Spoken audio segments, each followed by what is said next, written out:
Hello, everyone. Welcome to Tuesday's webinar. If you are new to this, I just want to give kind of like a brief introduction of who I am, what NOCD is and what we do here. So my name is Kyle Lucas. I work at NOCD full-time in an advocate type role, supportive overall. So I am called a peer advisor at NOCD. So what that is someone who helps you prepare for your first session and, someone that you can come to and ask questions from a person who understands, who has OCD. So I do have OCD myself, which is why I'm here, of course, just to talk about what living with OCD is like and, really everything that it entails. So I've struggled with a couple different themes myself, mostly all mental for me. And I'm really happy to answer any questions that you have, to the best of my ability. I'm not a licensed clinician, so I cannot give ERP advice or, specific techniques or exercises to use because I'm not a licensed clinician. But we can definitely discuss, really anything else to do with OCD, ERP. If you're wondering, has anyone else felt this before? Definitely something that we could get more into. So there's already some questions in here. And so we'll get started. Okay, let me see here. Okay, so natural B. So can we really just embrace uncertainty with all thoughts, especially the ones that say our values are changing? It feels hard to ignore these and move on. Absolutely. I know for me, my OCD made me question myself just overall as a person and the values that I have. It made me feel like I was like an imposter in my own life. And it's very scary. So I know that it's hard to ignore. For me, it kind of felt like I was doing a disservice if I did ignore. It felt like, am I saying I don't care or this isn't important? So it's like that cycle. But yes, I would say that you can get to a point where you are able to embrace uncertainty. It's really kind of developing a new pattern, which is what ERP is for, is to really get you in a healthier pattern versus doing compulsions and fueling the OCD. So I was able to get my values back and really trust myself again. So I know you can too. It does take some work, but you can really overcome and embrace uncertainty in all aspects. Okay, let's see. All right, so I have harm OCD and in therapy, but my OCD has turned into meta OCD. And it makes me feel like this isn't OCD and I'm really this sick person to the point where I'm scared for every session. I'm so sorry to hear that. To be honest with you, I am not that familiar with meta OCD. So actually, if you don't mind, maybe kind of explaining that a little bit more. I'm sure there's people here who also maybe aren't quite familiar. So yeah, I would love to hear more, but I'm sorry that, it's kind of evolved in that way. What I will say is that OCD constantly is evolving and can be switching themes.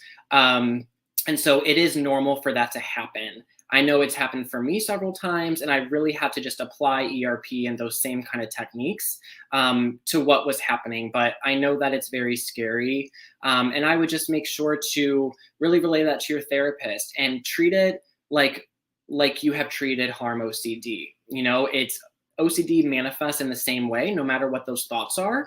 The pattern is the same. So ERP can really work the same across the board.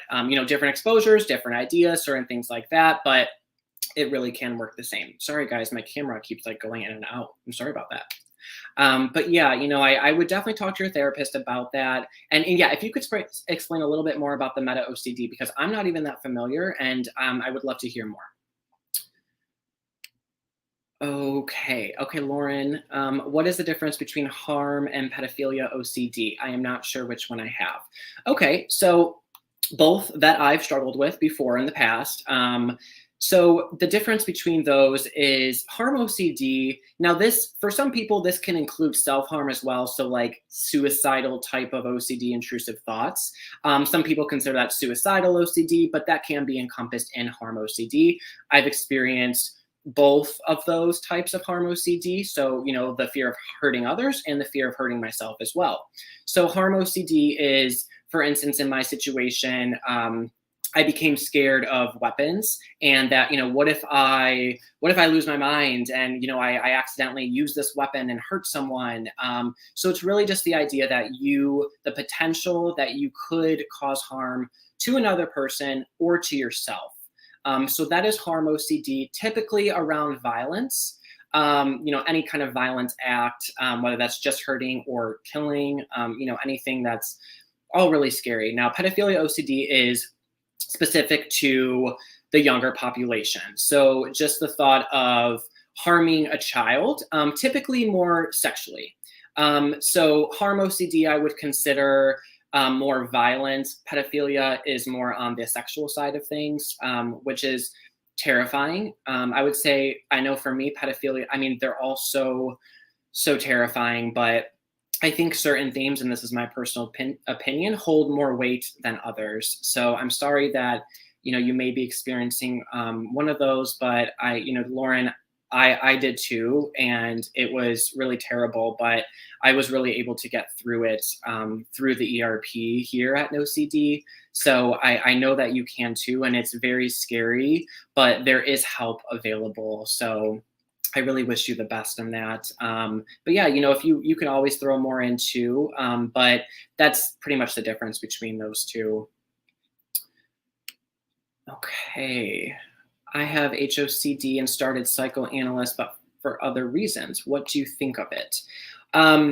Okay, so just to point out, just for everyone, so HOCD, so there's a type of OCD that revolves around the worry of, do I like the opposite sex? Do I like the same sex? Whatever that may be. Now it's more so referred to as sexual orientation OCD. So you may see like SOOCD, because that's really all encompassing, because there's so many pieces and parts to it. So just so you know, just for everyone here, now you've started psychoanalyst, but for other reasons. So I'm not quite sure I understand. I don't know much about psychoanalysis, but what I will say is that if you are struggling with OCD and it is OCD, then ERP is the most effective therapy overall. So you see the highest improvement rate in the quickest amount of time. So ERP is a branch of CBT that is exposure and response prevention. So anyone who isn't familiar with that, please ask any questions. I'm happy to talk about it, but that is the most effective form for OCD, and that is what we use here at NOCD, and typically always what you want to look for when you are looking for help. Okay. All right, Ian. I have thoughts and fears of getting drugged. It could be from food or new clothes, really anything. Is this some kind of OCD? I would say it sounds like it. OCD can really latch onto any thought, any idea. I mean, from the smallest thing to the biggest thing. And I would say this is a very valid fear, and definitely sounds like something that OCD and those intrusive thoughts will latch onto. So that fear is created, and then that leads to many different types of compulsions. Rumination is a huge one for me. It's very mental, so that's why I bring that up, because hearing the intrusive thoughts usually accompanies rumination and mental checking and things like that. But yes, it sounds like OCD. Like I said, I'm not a licensed clinician, but it does sound that way. Mm-hmm. Okay, psychoanalysis. But yeah, if you could go a little bit further into that, I'm curious to hear more. Okay, hello, Blue. So can HOCD, so like I said before, sexual orientation, OCD, can sexual orientation, OCD, change my sexuality? Because before I never had these thoughts, and I don't want my sexual orientation to change, and because my mind is just doubting that I'm straight. This is I will say this is an uncertain question. So I want to come from it in that way, because I'm not sure if you're familiar with reassurance, but reassurance is kind of when we're looking for certainty in a situation where there really isn't any. So, asking like, can, this type of OCD change your sexuality? there's no way to know, and I know that's not what you want to hear by any means. But I say that because OCD wants certainty, and I don't want to give that because it is in your best interest. But what I will say is OCD is ego dystonic is the term that is used. And so what that means is that essentially, this is kind of the way I explain it. It's like a fight between the mind and the soul. So, we have mind, body, and soul. Well, dystonic means that those are not matching up. So that's where all the distress and the anxiety comes from, because it's like these intrusive thoughts come in. The soul doesn't agree with it. It's not really, what we want to think or what we feel. And then all of a sudden there's just this battle of like, oh my gosh, well, how will I know? Well, what if this, what if that, So that's OCD. OCD is ego dystonic. So that means that those values there, those thoughts with the true values, those don't match. So that's what I want to leave you with, Blue, because I think that's definitely in your best interest. But I would maybe look into ego dystonic versus ego syntonic. It really kind of explains the difference between actually liking something or preferring something versus OCD, a battle of the mind and soul. Okay. Okay, Ted, hello. What can I do daily to improve my OCD symptoms and healthy? So I think that this is a really great question, because I think that, when it comes to overcoming OCD initially, ERP is what you want to do. It's like that is the most effective, and that is the way to, it's kind of like a higher chance of getting better quicker and in the best way, really, to what is available out there. Now, ERP is ERP. It teaches you a lot. There's a lot of mindfulness in there that, those are things that you can take away and apply to other areas of your life. Now, I think this is a great question because I look at everything in my life as well. So not just ERP, right? There's so many things in our life that affects our mental health. So our OCD symptoms, and just the way that we perceive and the way that we are able to just manage every day in our lives. So what I get from this question are more so like environmental aspects, different pieces of your life that can be improved to better your mental health overall. So something that I did is I cut out coffee completely. I knew it wasn't good for me. It always spiked my anxiety.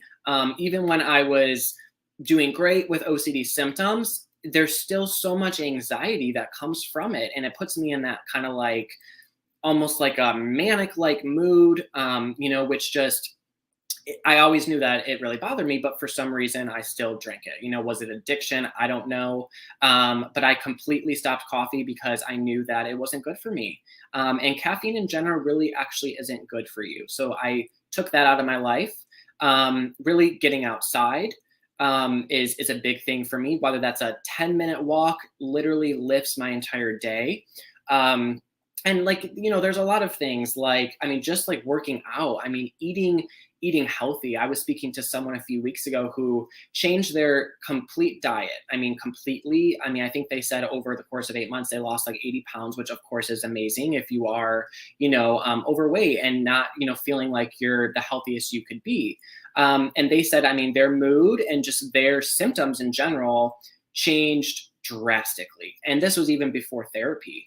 So they hadn't even done ERP yet, but just by changing their diet completely changed their life. And then they went to ERP to really help further. But I think those are all things that can really, really help. And then, yes, just mindfulness, as I kind of mentioned, which is overlapped in ERP a lot in the way of kind of staying in the present moment, letting thoughts pass through you instead of taking control of you, but passing through you.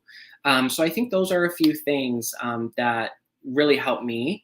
And then kind of just focusing on hobbies, each day I'm like, I want to do at least one thing today that makes me happy, even if I'm anxious. Like, actually before this, I went to the gym. I didn't feel like doing it, but I went and I feel so much better. And I'm so glad I did, so it's like those little things that just make you feel like you are just helping yourself always. Okay, Romy.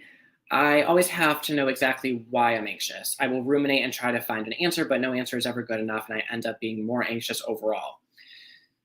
Is this OCD? I will say it sounds like it, in my opinion. And this is something that I strongly have experienced, and it was something that was a part of my OCD that I really had to work on. So it's kind of something, it can be notated as like checking your feelings, and trying to figure out why. Um, that was something I used to do all the time. Oh my God, I'm anxious. Like, is it because I drank too much coffee? Is it because I'm didn't get enough sleep? What's going on? Am I gonna lose control? Am I about to have a panic attack? And you can see how that kind of spirals. And so that for me was like an OCD spiral, trying to figure out what's going on. So what I had to learn to do was not figure it out. There's no need. So what I kind of do is say like, okay, I'm anxious. I feel like there's a million thoughts firing in my mind. I don't know why, and that's okay. I think what happens is we see that anxiety and it's like, oh my gosh, like I can't handle this. What if this, what if it gets worse? And it just takes it to that whole new level. But when you can kind of change that little perspective and just the way you speak of, yeah, I'm anxious, don't know why, don't need to know why, I'm just going to let it be. It's really kind of taking the power away from that because you're acknowledging that you're anxious. So you're not trying to pretend like you're not. And you're also like, you're identifying it and you're saying what it is. And then you're kind of continuing on. Of course, this is something that takes practice, but majorly helped me. It does sound like OCD, Romy. So if you have never seen a specialist, I would definitely at least schedule a first session just to get that assessment. I think that can be really helpful for you. Okay. David said OCD about having OCD. Yep. I'm sure a lot of people here can relate to that. Okay. Pete, are we speaking of the personality disorder or illness? So obsessive compulsive disorder versus the personality part of that, which I'm not super familiar with. I know of it in a way, but yes, here we are speaking about obsessive compulsive disorder, so not related to the personality disorder type. Okay. Let's see. So meta OCD is having OCD about whether or not you have OCD. Okay, interesting. Yeah, I've heard this before, but it's definitely not talked about a lot. So I'm glad that it was brought up here because I mean I still learn things every day. So okay, meta OCD is having OCD about whether or not you have OCD. So what I'll say with that is at least everyone that I've probably ever spoken to with OCD has that thought of what if this is an OCD? Even after diagnosis, even after just, going through it and knowing what it is, there's still that question there of like, well, what if it isn't? What if they got that wrong? At least that's kind of how I've taken it and what I've experienced in the past. Not trusting it. And again, it's uncertainty. And OCD does not like that uncertainty. So it can be reassurance to be like, kind of keep asking, say you're seeing a therapist and maybe, throughout treatment, you ask every couple of weeks, are you sure this is OCD? Are you sure? So that's the reassurance. And that's kind of not, trusting what's happening, which is very easy to do. So thank you, David. Okay. Holly, does anyone make themselves have the thoughts and then questions why you are having them and questioning why you are questioning relentlessly? Yes, this sounds like a very classic OCD spiral, I will say. Definitely something I've experienced many, many times. But yeah, you're not alone in that, Holly. All right. Okay, Claire, hello. Is it common with OCD with a particular person to find yourself ruminating on still talking to them and laughing about old memories by talking to yourself? If you're talking to that person, I feel bad. So OCD with a particular person to find yourself ruminating on still talking to them. I would say it could be. I mean, this resonates me a bit with, what I've experienced. And I know for me, I will play back kind of just like instances and conversations, and I'll kind of just like go through it. And yeah, I think that it can definitely be a part of OCD, and it's, it could be kind of like a memory check. So I think that, yeah, Claire, I think that can be definitely associated. Okay, Emily. The goal of ERP is not to get rid of intrusive thoughts. Absolutely. It's just to change our reaction to them. Yes. Do you ever get upset that your intrusions will never go away or does eventually stop affecting you? Yeah. So this, Emily, I'm so glad that you brought this up because this is 100% true. ERP is not meant to rid of intrusive thoughts. And why that is because I mean, there's a certain percentage. I don't exactly know what it is, but mostly everyone on the planet has intrusive thoughts. The difference between the majority and people with OCD is that those intrusive thoughts stick, and then that's OCD for us, and then we can't rid it out. So the idea of ERP is to get to that place where those intrusive thoughts can come in, but they can go right out instead of the person latching onto it and then it becoming an obsession, which will lead to those compulsions. So it's all about that reaction to them. I kind of noted as like changing our relationship to the thoughts, because yes, it's not about them not being there, it's about our relationship to them and the way that we respond to them. So yes, the other part of your question, Emily, there has been times where I get upset that, like, gosh, can this just like not be a thing? It's just annoying. Of course, I think that anyone with any type of mental condition, you have those times where you're just like, this sucks. Like, I wish I didn't have this. And yeah, of course, I wish that I didn't have OCD, but to be honest, it has brought me a lot of good things in my life as well. Like being here, getting to talk to you all and support you and be a part of a community. But yes, there are times where it's just, it's upsetting. But I will say that was kind of earlier on for me. When I really got back into my everyday life and felt like I moved on, not in an avoidance way, but of an, okay, I did what I needed to do. I'm feeling better. Let me continue on with my life. And it did not upset me that much. I didn't really think about it a lot, and not in a forceful way, but I got back into my life and I've been really happy and, just doing really well. So I think that, Emily, it can stop affecting you in that way. There might be times where you're just like, this sucks. But that's okay. It's okay to feel that way sometimes. You don't want to ruminate on it, but it definitely happens. All right. Okay, Randy.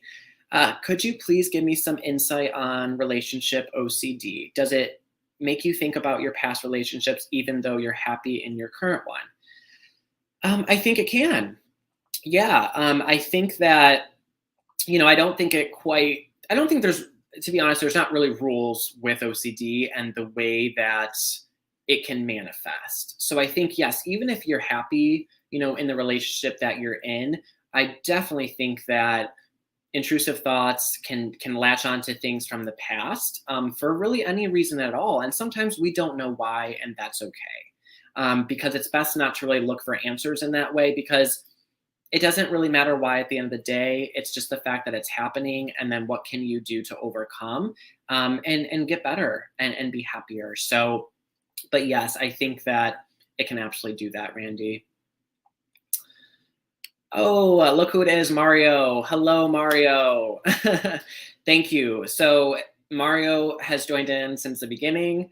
I always appreciate you being here, of course. I started kind of doing these lives almost a year ago, and Mario was there from the start. So, and he's still here. But yeah, of course. Yeah, I will. I'll try to be here more often. I really appreciate that. And yes, I'm trying to kind of give some holiday cheer here, no matter what. No matter what you celebrate, I think that, I know for me, just lights in general just kind of up my mood. And so again, those are little things that I try to look at of like, how can I make my atmosphere and my environment the best it can be, for me. But thank you, Mario. Okay. Luke, can your intrusive thoughts to the point where you doubt if they are intrusive? Yes. Yeah, absolutely. OCD will judge itself and judge ERP, judge the process. It is wild the way that it can manifest. and it's confusing. I mean, there were times in therapy where I just felt like I don't even know how to process, these thoughts that are going through my head. And that's really where your therapist can come in and kind of break those down for you, because it's not easy. Like, to be honest with you, I just had to get back into therapy just about maybe like a month, 2 months ago, just for kind of I needed some direction. I had some new things going on, nothing severe, but I needed some guidance because it felt newer and I didn't quite understand it. And so I met up with a therapist again, just for some sessions here and there. And I learned so much, and realized that I'm going through something different. And I wouldn't have known that on my own. The therapist really kind of broke that all down and recognized that for me. But once they recognized it and brought it to my attention, I was like, yes, that's exactly what's happening. And I get that and I see that. But yeah, Luke, I know it's very confusing. And it's like, oh, is that actually an intrusive thought? Or do I like that thought? Do I want that thought to be here? Those are all examples of ways that OCD can attack itself. Oh, right. Okay, so another question. Also, in habituation, can you feel like your thoughts are just there without causing anxiety? Yes. So this is something very common that I hear a lot. And it brings a lot of worry because it's like, oh my gosh, well, the thoughts are here now, but there's no anxiety. So does that mean that I like them or that they're true? And it's, that's another OCD spiral that can happen, because now you're like, well, I'm not anxious. So does that mean, what does that mean? But again, looking for meaning, and kind of like this urgent answer to what's happening. But yes, Luke, that's another classic OCD sign. And yeah, I hear that a lot. And I think, yeah, these are all great things, that you all are bringing up, honestly, because some of these things are so kind of behind the scenes and they're not always talked about so much and they are confusing. So I hope, this is also helping other people here because, this is just, yeah, very informative. Okay. All right, Alex, hello. I'm glad that I listened in. Until just recently, I didn't know that you could have multiple forms of OCD at different points of time periods. I used to think because it changed that it wasn't real. Yeah, OCD, I mean, some people just have one theme and forever it's that theme. Some people, they might have one, that one dissipates forever, and then it goes on to another. For me, mine kind of like snowballed. It started with one thing like sexual intrusive thoughts, moved on to violent intrusive thoughts, then moved on to existential intrusive thoughts. And there would be certain days in that where it's all POCD one day. Next day, it's all harm OCD and the POCD is out the window. Then for a week, I am stuck in existential, and that is the most prominent thing, all I can think about. So it's all very valid, and it's scary to go through all those things. So I'm sorry that that you're going through that. I know how difficult it can be, but yeah, that's exactly what can happen. Okay, Romy, is death OCD a thing? Questioning death and life after death, but to the point where I have panic attacks. I'm sorry to hear that. So I don't think death OCD is a thing, but what this sounds like to me is existential OCD. I have existential OCD, and that can manifest in different forms, different ideas, different fears, but essentially it can revolve around, yes, exactly, what happens after death. Where do we go? What is the universe? Is there a God? Is there heaven?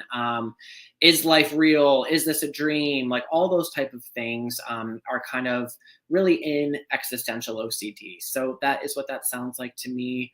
And I know it's really scary. I would maybe look into existential if you haven't, Romy.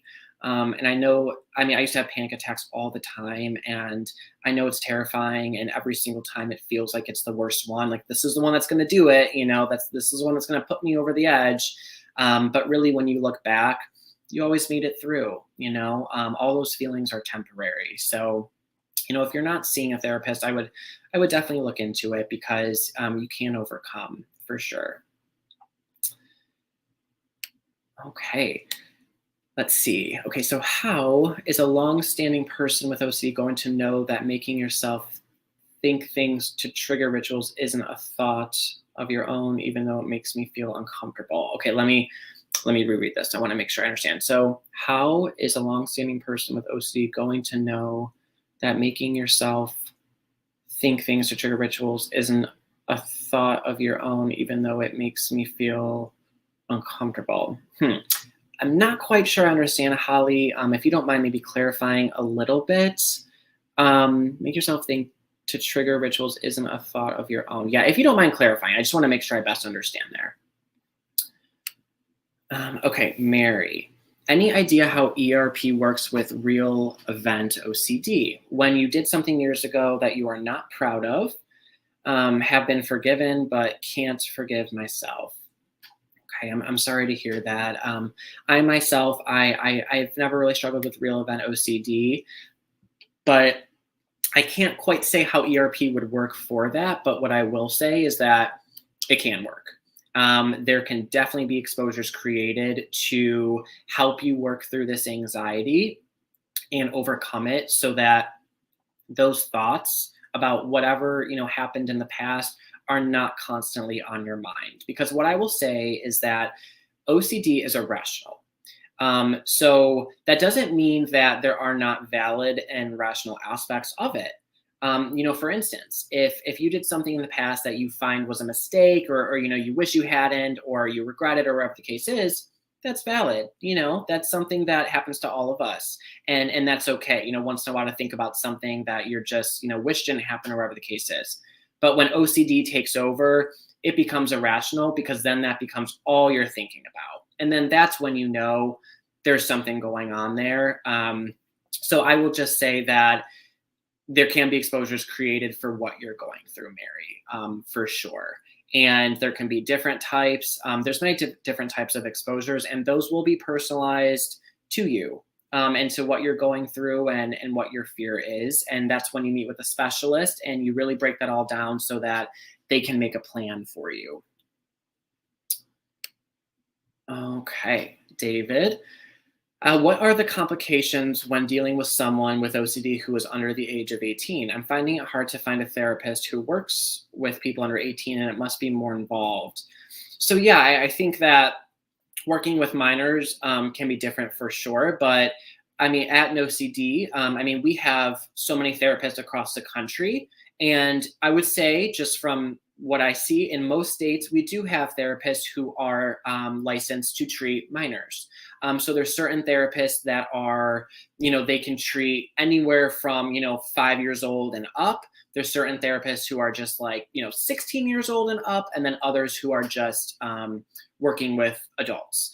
But yes, I think that it can change things. But that's why, we do have people who are licensed in that way, because they have that experience and know how to best manage that. But we do have many therapists here who do treat children and just people under 18.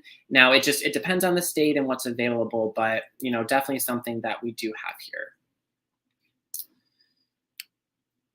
Okay, Morgan. So I've had issues with pretty much any thoughts. Basically, I can be like, "Ooh, yeah, I'm going to take a shower and it's going to be great." In the back of my mind, there's thoughts like, "Nope, it's not going to be good." Yeah, that happened to me for a period of time. And what always comes to my mind is I would be on the phone with my friend or hanging out with a friend, and great time, whatever, we're leaving, and I'm like, "Love you so much, see you later." Then there's a thought in the back of my mind that's like, "You don't love them," and it's just so annoying, and it's just an intrusive thought that's coming in and trying to make you uncomfortable. But it is just a thought, and thoughts are thoughts, and so it's not quite about that being there. It's about not reacting to it or responding to it. And what I have found, and what most people find, and that's really what ERP does, is when you are able to not react to those thoughts, they come to you less. And then sometimes you don't even notice them. So instead of kind of going into a spiral or just getting overall just, upset that happened, it's okay. And ERP can really kind of keep that at the wayside. But yeah, that has happened to me in so many different things. And yeah, even something just like a shower, just where you're like, "Oh, I'm going to have, great shower. It's going to be lovely and calming." And then there's those thoughts. And then I know for me at times it's kind of ruined that for me, well, because I let it, because I didn't quite know how to work through that. And it's just it's sad, I understand that. It's sad when you're excited about things, or you're looking forward to something, but then you just have this thought come in and it tries to ruin it. And it is sad, but it is something that you can overcome for sure.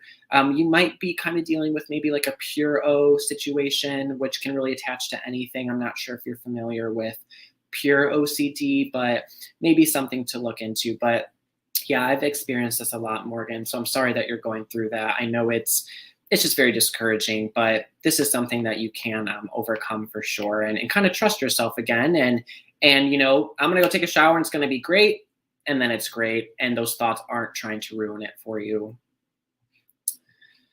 Okay, Jasmine said she cut out caffeine too. How are you feeling, Jasmine? I do green tea now. I mean, really any tea, which tea does have caffeine, but so much less than coffee, of course. And I mean, it has just like changed my life, to be honest. Just in the way that I don't feel like sick or like extra anxious. It's less heavy. So, that's good to hear, Jasmine. Okay, this is a great question. How should I handle the groinal response? I freak out every time it happens, and I do a bunch of compulsions to prevent it. Yeah, so I want to give a little kind of just brief overview of what this is, for anyone who's new here who maybe doesn't know. But so groinal response is when, I mean, it's just how it sounds, I guess, but it's when, maybe you're having intrusive thoughts about, I mean, it could be anything. It depends, it latches on to people, certain things. But then there's that groinal response of kind of like arousal. But that's a natural thing that can happen. It's a body reaction, and it's very scary. Especially when you're going through themes where you feel like you could harm someone else, or whatever the case may be. It's just very scary because those physical sensations make it seem even more real. And that's what is so unfortunate about it, is that it's kind of just like, it's like empowering the thoughts, because it's like, oh my gosh, well, this is actually physically, there's something happening there. So what does that mean? And it's very scary. I'm sorry that you're experiencing that. The way to handle it, again, it really comes down to that reaction and that response. So really, like any type of OCD intrusive thought or image or urge, it's about not giving it the power by reacting to it and trying to figure it out. So I'm so sorry that that's happening. That is a very tough one. But when you get a hang of it, and, I'm not sure if you're in therapy, but if you're not, I would definitely, get started, because you learn how to respond differently. And that's when everything can change. Okay. David changed to half calf. That's also great. Okay, guys. I like caffeine for the boost and mood, but it spikes my anxiety. Once in a while, I think it's okay, but yeah, just something to watch out for sure. Okay, so Morgan, so any ideas on helping with insomnia? Past week, I haven't been able to get in a full deep sleep. That's so tough. I mean, I was kind of like up late last night because I couldn't fall asleep. And I know for me and most people that I speak to, when you don't get proper sleep, symptoms can be worse of, OCD and whatever the case is there. But helping with insomnia. So something that I do, I mean, these are things that you've probably heard, and I know it can sound so, oh, of course, but when you really implement them, I mean, it changes things. I sleep with a essential oil diffuser next to my bed with lavender, which is just, it's so calming and nice. I know a lot of people also put like dried lavender in their pillowcases, which is very helpful. But I use the diffuser. I also make sure that at night, I'm not just like watching TV or scrolling my phone, like, am I just like reading for a little bit, or try to do something that I enjoy? I like doing tarot readings and cards. So I might do a little tarot reading for myself before bed, instead of just being in the TV, on a screen. So those are little things that have helped me. I know generic, but melatonin. I actually have never used melatonin, I don't think, but I have a lot of friends who do, and they see a lot of benefit from it. Okay. What can I be doing every day to get healthier with my pure OCD? Really, Ted, it comes down to ERP tools and techniques.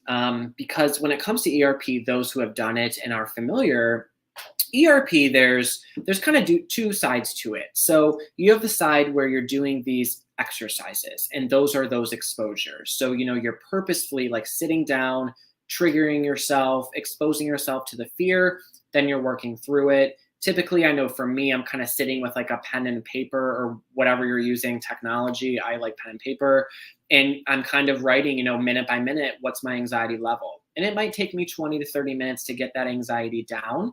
But that's successful. If I come out of it less anxious, then I'm happy with that. So that's a piece of ERP. The other piece, though, which is more of like an everyday thing, in my opinion, is using these mental techniques all the time.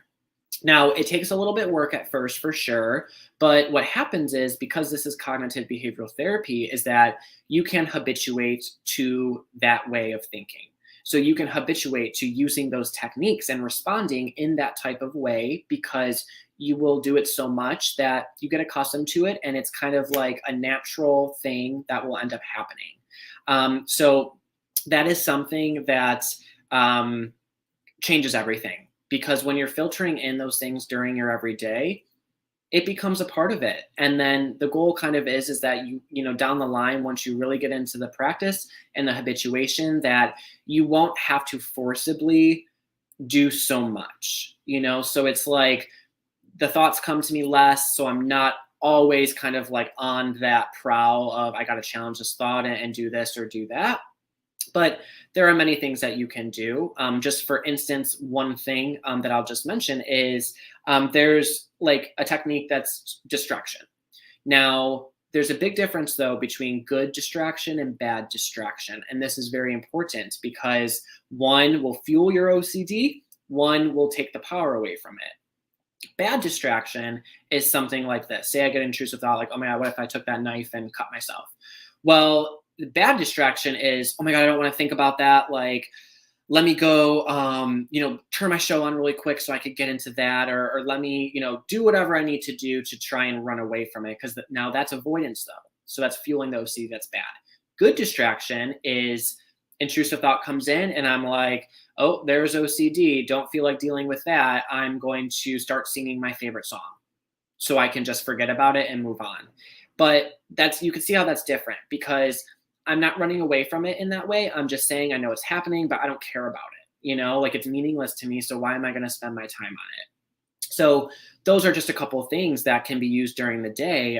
Well, the good distraction, that's just a technique. That's like a daily thing, that when you get in the habit of that, those thoughts will just be like, okay, oh, he really doesn't care, that I'm here. So I'm not going to be here. And then they can kind of go out. So just a little thing. There's actually which I shared the last time, but there's a great article. If you kind of just Google, it's called How to Respond to Intrusive Thoughts. And this is by Shepard Pratt. So if you just, throw that in Google, Shepard Pratt, How to Respond to Intrusive Thoughts, it's a great article, talks about good and bad distraction, talks about other things that you can use during your days to challenge those thoughts and be able to move on. Okay, taking a look through here. Okay. My OCD was triggered by a panic attack, which led to derealization. I've had derealization since August, 24/7. Any tips on coming back to my body? I'm so sorry, Morgan.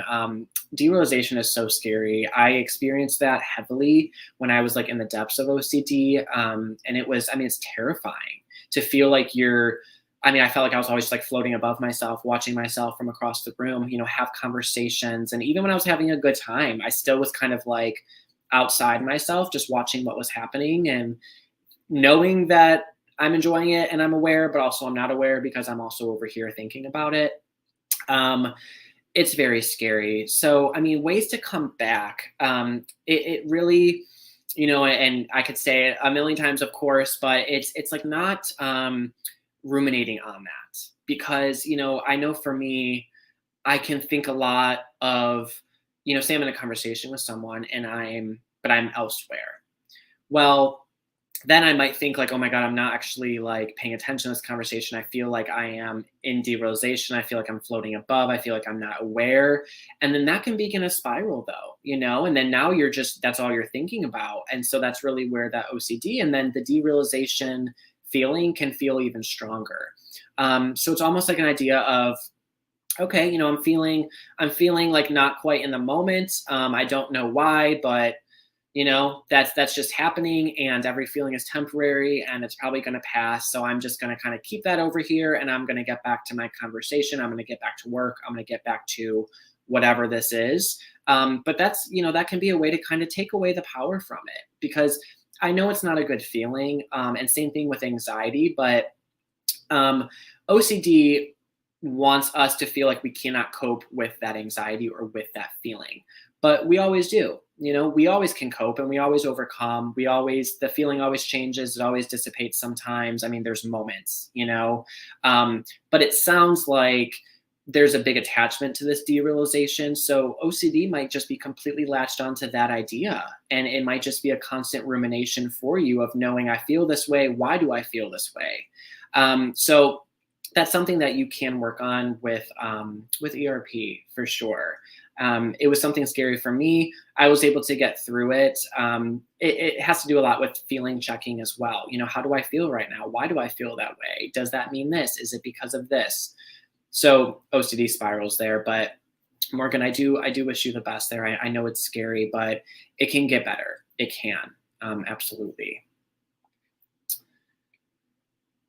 All right, just going through here. Okay, this is a good question too, or just, inquiry. So I can stop behavioral compulsions, but not the mental one. Do you have any advice? So I am in agreement with that idea that it is, I don't want to say it's easier, it's just more tangible to resist behavioral compulsions versus mental ones, at least for me, because for instance, one of my biggest compulsions, I was super scared that I was going schizophrenic, was a big fear of mine in the beginning.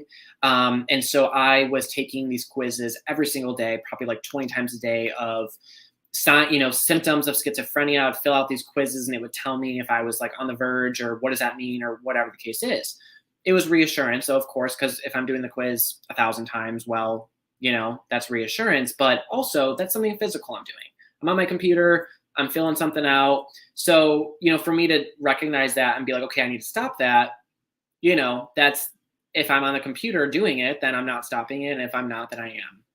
Mental compulsions can be very tricky because sometimes you don't know they're happening, like rumination, feeling checking, memory checking, any of those type of things. That is difficult because there's times when I find myself of like, oh my gosh, I was just ruminating for 20 minutes and I didn't even know. But what I will say is that that's okay.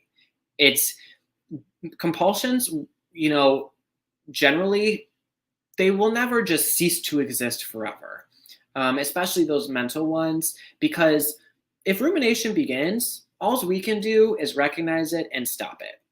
My therapist actually just told me that recently, because she was like, it's okay if that starts happening, but really the sweet spot is to catch it and then stop it.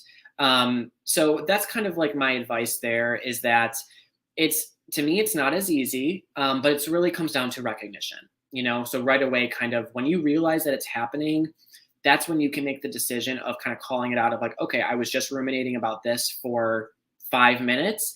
It raised my anxiety, but I recognize what happened. I know it was OCD.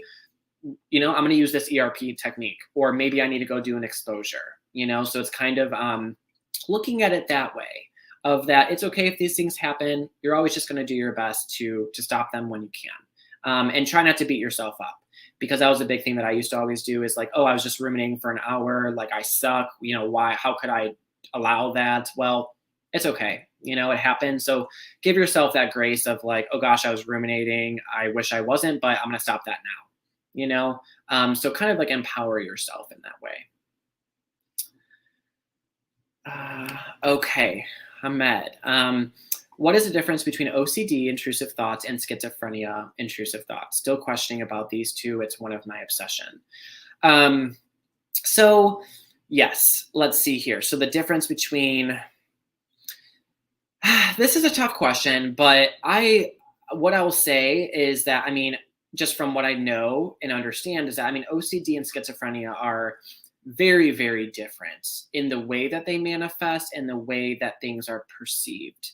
So generally with schizophrenia, people, from what I understand, people don't really know that they're thinking these thoughts and that they shouldn't be, and that it's uncomfortable, or there's not quite like any rationality to it. Where someone with OCD is like, there's this thought there, I don't know why it's there, it's really bothersome, etc. I mean, intrusive thoughts are intrusive thoughts, but I think the way OCD manifests with them and the way schizophrenia manifests, those are just very different. Now, I kind of mentioned this just a moment ago, but one of my big fears, and people kind of call it this sometimes, like schizophrenia, OCD, or just, it's almost like you're just scared, that it's actually this. But again, it's embracing uncertainty there. So I'm really sorry that you're experiencing that. But OCD and schizophrenia are very different. And I know that OCD can latch on to that, though, and be like, well, they both have intrusive thoughts. So what if that means this? And what if that means that? But it's kind of one of those things that is uncertain. So I don't want to give any reassurance, but yes, very different for sure. Okay, let's see here. How do I get over the guilt of a real event obsession and feeling like it's evidence if I was actually doing a bad thing? I mean, the simple answer would be ERP. Because what's needed is to expose yourself consistently to the fear so that you can actually work through it versus kind of trying to run away from it or it being scary, because that will make it even bigger. And I kind of mentioned this a little bit before. Someone was asking about real event, but OCD isn't rational. And so there can be, there's things in the past. I mean, there's things I think about in the past that I've done that I wish I didn't. Maybe I said something that wasn't nice, or, whatever the case is. And that's okay to have those feelings, right? We're all going to have things that we regret or that we wish we didn't do. But there's a difference when it's all we think about. That's when OCD is taking over and making it irrational. So what you want to do is get back to that rational place. And you may still, of course, think like, I wish that didn't happen, but it's not overtaking your life, because it shouldn't, and that's where OCD is just kind of trying to take that away from you. So how to get over the guilt is to challenge it with ERP. And it absolutely is possible. Okay, Mark. All right, we got about 8 minutes left, and I'm trying to work through as much as I can. So I tend to start obsessing when trying to fall asleep. Are there any tips you can provide to help for getting more sleep when the thoughts won't stop? So yeah, this is hard because I'm the same way. The second those lights go out, I'm thinking about whatever, and even if OCD isn't coming into play for me because I'm, in a much better place now, even with that said, those thoughts, just things always just kind of come in. It's like, how can I stop that? But OCD wise, I would say that for me, something that worked for me in the past, is that, like, what I'll kind of tell myself is, okay, I'm anxious about this, but I can't really do anything about it right now, and I want to go to sleep. So I'm going to kind of put this to the side, and I'm going to work on it tomorrow. So it's kind of like giving yourself permission to let it go, but not saying you're letting it go forever, or that it's not important or scaring you, but that it just isn't the time right now. That was a technique I used when I first started therapy, more so when I was at work.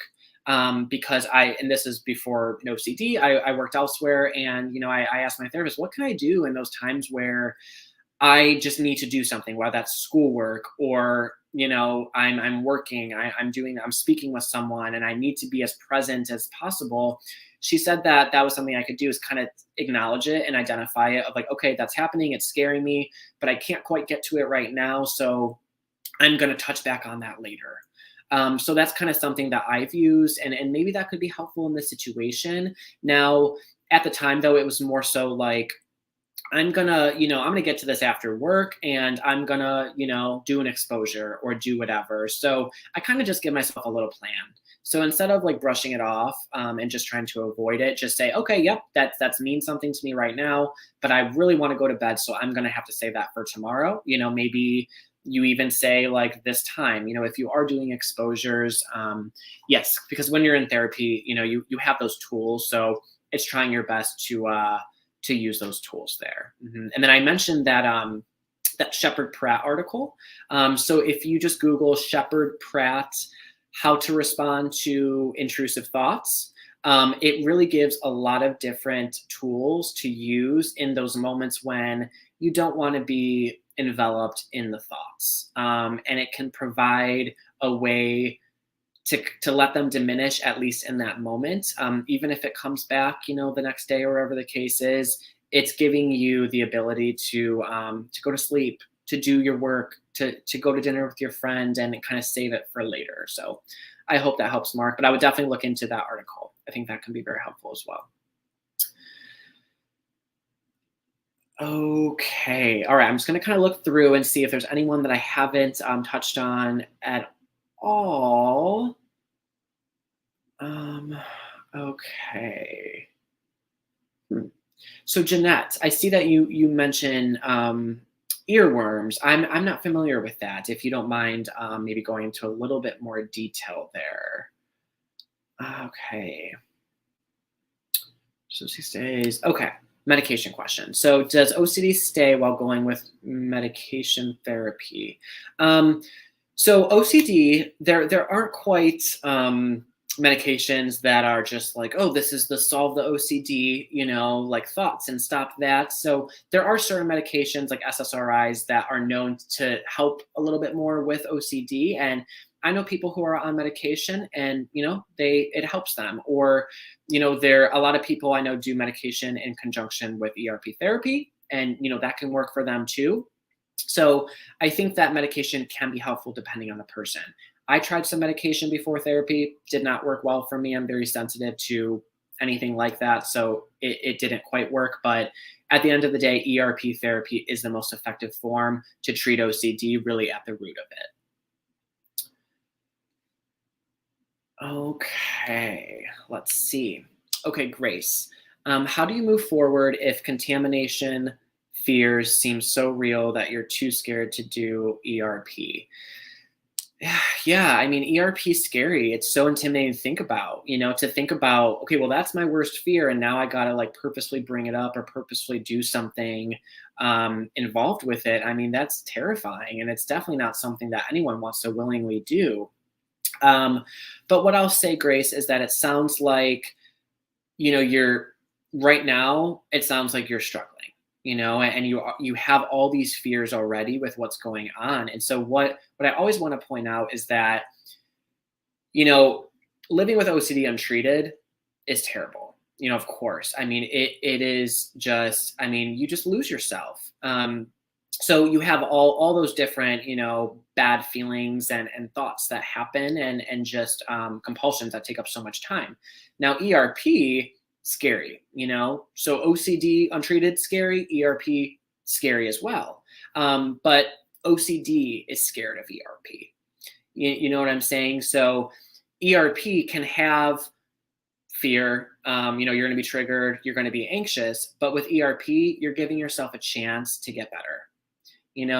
Living with OCD untreated, you're not giving yourself that chance, and you're already suffering. You're already fearful. You already have a lot of those things. And starting ERP, yes, it can be scary, but you're already scared, and so that's what I try to think about. And what really kind of helped me get in is, right now I am in a terrible place, and if I'm in a terrible place with ERP, but I have the opportunity to get better. So you're giving yourself a chance there, Grace. And I know you can do it. OCD wants to act like you can't, because it wants to act like you can't handle it, but you can handle it, because right now you're living your life and you're handling it. I can't speak for you, but if you're just extremely suffering, struggling, but you are doing the best you can, with what's happening for yourself. And I know that you can do the same thing with ERP. Anyone with OCD has so much strength. You really do, because I mean, it's a constant mental battle with yourself, and it's really scary, and so it really shows how strong you are. ERP requires strength, and you already have that, because you're doing the best you can. And I know that you can do ERP and you can succeed. Yes, it's going to be a little bit scary, especially in the beginning, but OCD itself is very scary. But you're giving yourself a chance here. Okay, everyone. So it's just about time. I know that, I mean, there's a lot of other questions, and I wish that I could stay on for another hour and really answer everything for you.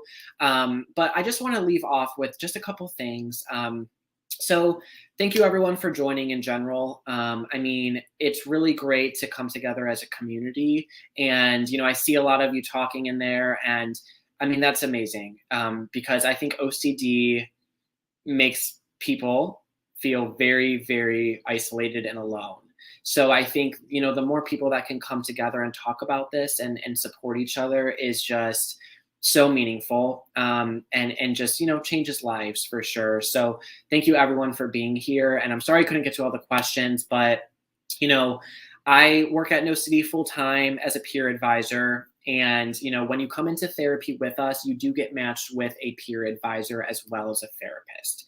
So what that means is that peer advisors are here for you in the beginning, because we're not licensed clinicians, so we don't get involved in the ERP itself, but we're here in the beginning to support you and to make sure that, you can ask all those questions, and you can feel more comfortable with what's coming, because I know it's a really scary process. And so, I just think that we're always doing our best. And, if you're interested, you can always give us a call.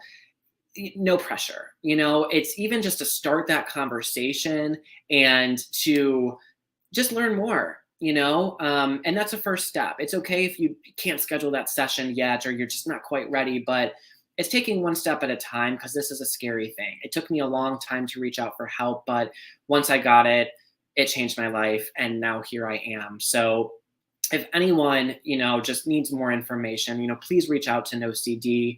You can schedule right on our website, and have someone call you so you can learn more.